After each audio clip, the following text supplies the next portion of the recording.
کومه شپه راځي چې عربي کې ورته نصف شعبان ویل کېږي، زموږ ستاسو پښتو کې ورته شب بارات وایو. د دې شپې په اسلام کې آیا څه حیثیت شته او که نه شته؟ عزتمندو بعضې سادهګانو یو څو حدیثونه ځان ته مخې ډکوي او د خلکو روټې په دې حدیثونو د وجې خوري.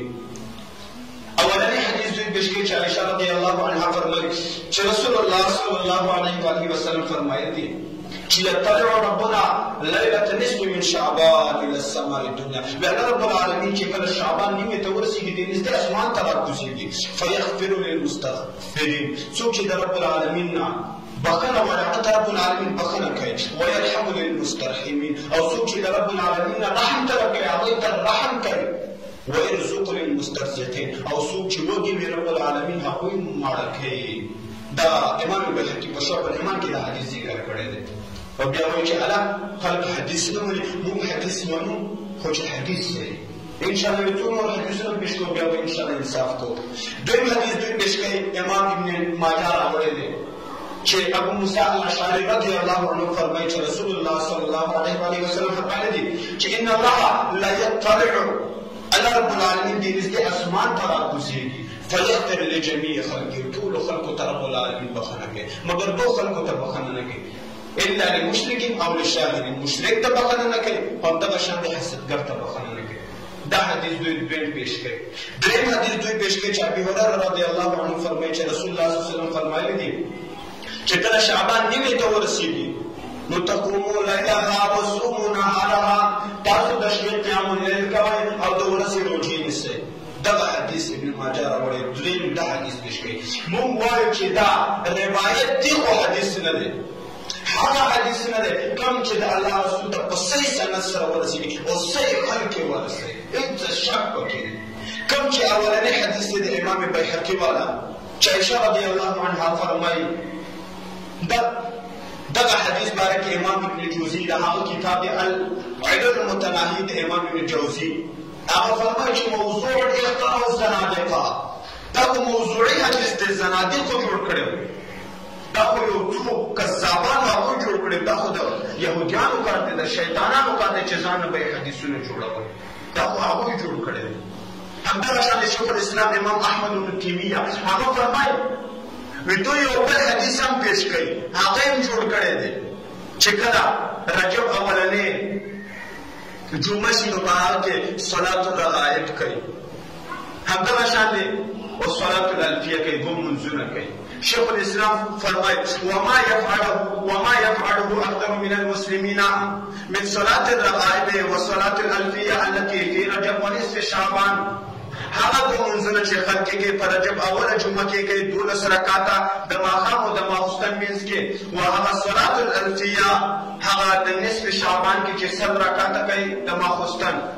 وهذا شيئان من بدع هذه الامه، دا هغه دوه شیان دي چې د دې امت بدعتیانو جوړ کړي دي. و ای خلکو واورئ، وهذه بدعه، دا بدعت ځان ته وساتئ، ګمراهي ده.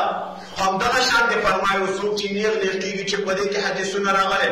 شیخ الاسلام فرمایي والاحادیث فیه باطلة، کم حدیثونه چې په دې باره کې راغلي دا ټول باطل دي، صحیح حدیث په دې کې نشته. راځو دویم حدیث ته چې کوم دوی دویم حدیث پیش کوي چې موسی الاشعري فرمایي چې رسول الله صلی الله علیه وسلم فرمایلی دي چې الله رب العالمین دې نږدې اسمان ته راکوزېږي، فیغفر لجمیع خلقه، ټولو خلقو ته رب العالمین بخښنه نه کوي الا لمشرک او لشاهد، هغې ته بخښنه نه کوي. هغه حدیث امام مجموع زوائد کې امام ابن حجر حسامی سے ذکر کړی دی. هغه فرمایي دا حدیث سراسر دروغ دی، دا یو کذاب راویلو په هغه کې چې ابن لهیعه ته ویل کېږي، هغه دا د ځان نه جوړ کړی دی. کله چې د ابن لهیعه درجه لاړه د هغه نه بعد یو بل کذاب چې هغه ته ولید بن مسلم ویل کېږي، هغه راغی او دا دروغ یې جوړ کړ او دا خلک یې دوکه کول. دریم حدیث پیش کوي چې ابي هريره رضی الله عنه فرمایي چې کله شعبان میاشت نیمې ته ورسېږي، تقوموا لیلها وصوموا نهارها، د شپې عبادت کوي او د ورځې روژې نیسي. امام رجب د دې حدیث لاندې لیکي وما ورد فی فضل لیلة نصف من شعبان، چې کوم حدیثونه د شعبان د نیمې شپې په باره کې راغلي د شعبان د نیمې میاشتې فضیلت باره کې راغلي فضعفه اکثرون من اهل الجرح والتعدیل اکثر علما د جرح و تعدیل دا ټول حدیثونه یې ضعیف کړي.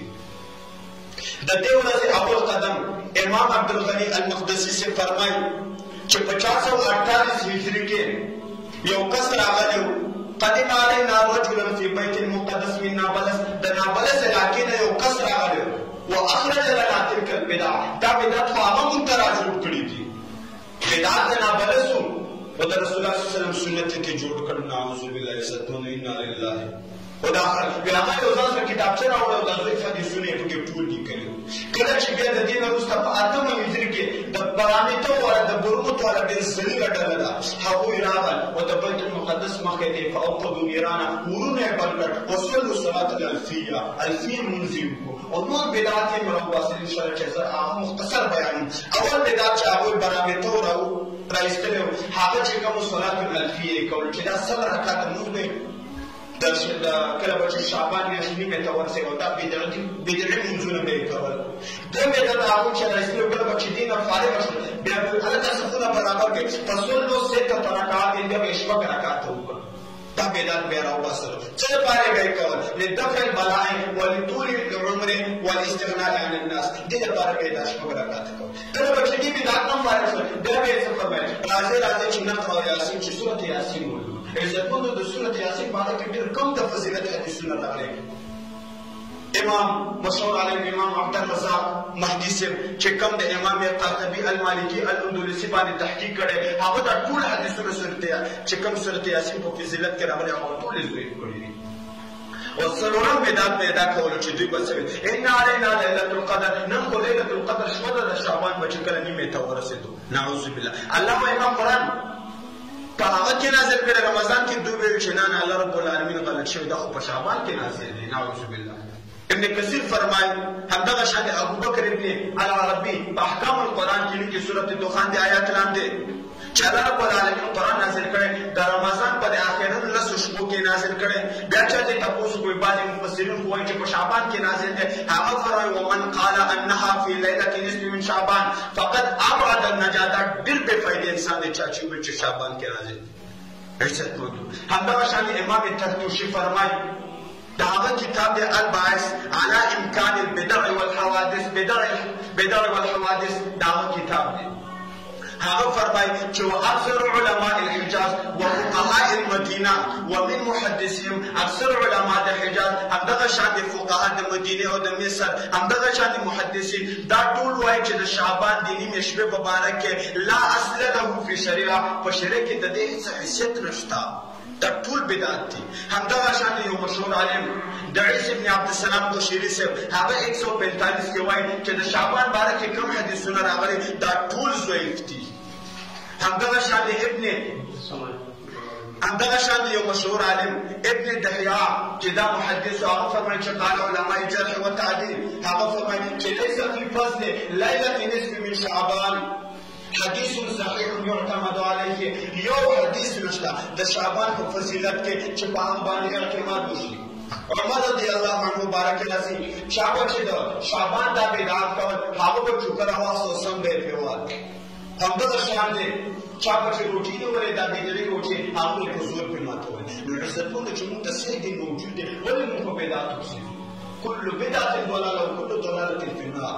بدعت خو به پور ته ځي. امام شاطبي فرمایي ما ازداد قوم بدعة الا زادوا من الله بعدا. کوم خلکو چې بدعت زیات کړو هغه به د الله رب العالمین نه ډېر لرې عزتونه د الله رب العالمین نه به ډېر لرې د حوض کوثر د اوبو د الله رسول نه به ډېر لرې. عزتمندو د بدعتو نظام سره دا خلک خپلو خېټو راخستي دي. عزتمندو خلکو ته چې هغه دسترخوانونه جوړ کړي په دې شپه ستاسو ټول کال به دسترخوانونه د روټۍ نه ډک وي. عزتمندو دا بدعت په ګمراهۍ او ګمراهۍ په اور کې رب العالمین دې زموږ د دې بدعتو